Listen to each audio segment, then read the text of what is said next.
સંભલમાં આજે high alert, એક તરફ જુમ્માની નમાઝ, બીજી બાજુ સુપ્રીમ કોર્ટમાં સુનાવણી, કડક બંદોબસ્ત. જિલ્લામાં રવિવારે જામા મસ્જિદમાં સર્વે દરમિયાન હિંસા ફાટી નીકળી હતી. આ પછી હવે પોલીસ પ્રશાસન સંપૂર્ણ રીતે સતર્ક છે.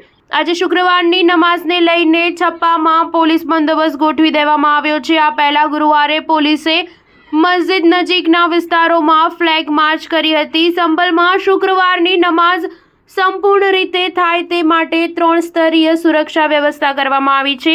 પોલીસ પ્રશાસનના અધિકારીઓ જમીનથી આકાશ સુધી ચાંપતી નજર રાખશે. કોઈ પણ વ્યક્તિ જામા મસ્જિદમાં કડક સુરક્ષા ચેકિંગ વિના નમાઝ પઢવા માટે પ્રવેશ કરી શકશે નહીં. અધિકારીઓએ શહેરના મૌલાનાઓને શાંતિ અને સૌહાર્દ જાળવવા અપીલ કરી છે. ઉપરાંત શહેરને 18 સેક્ટરમાં વહેંચીને મેજિસ્ટ્રેટ તૈનાત કરવામાં આવશે. પોલીસ દળ ઉપરાંત 8 કંપની પીએસસી અને 1 બટાલિયન RAF તૈયાર કરવામાં આવી છે.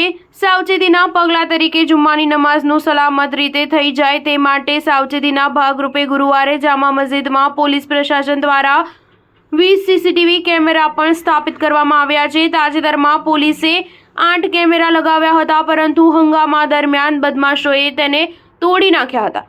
હવે સુરક્ષા માટે 20 નવા કેમેરા લગાવવામાં આવ્યા છે. નમાઝ પહેલા સમગ્ર મસ્જિદ વિસ્તાર પર ડ્રોન કેમેરાથી નજર રાખવામાં આવશે.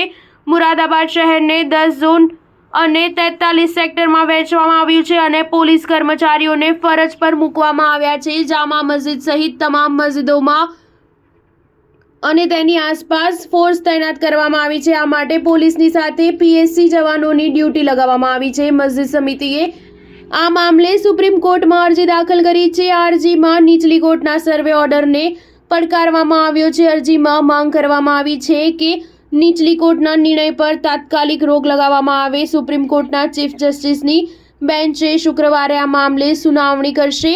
સુપ્રીમ કોર્ટમાં એક બાજુ શાહી જામા મસ્જિદનું પ્રબંધન છે, જ્યારે બીજી બાજુ હરિશંકર જૈન છે. મુસ્લિમ પક્ષે ચીફ જસ્ટિસ સંજીવ ખન્ના પાસે વહેલી સુનાવણીની માંગ કરી છે.